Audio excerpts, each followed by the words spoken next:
ఏంటి ఏదో తప్పు చేసిన వాళ్ళ మాట్లాడుతున్నావు? మరి ఎన్నాళ్ళని సహనంతో ఉండమంటారు? అంత సహనం లేకపోతే వెళ్ళిపోవచ్చుగా.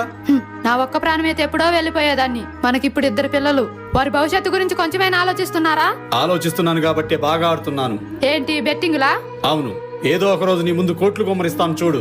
మాకు మీరు కోట్లు గుమ్మరించాలని కోరుకోవట్లేదండి.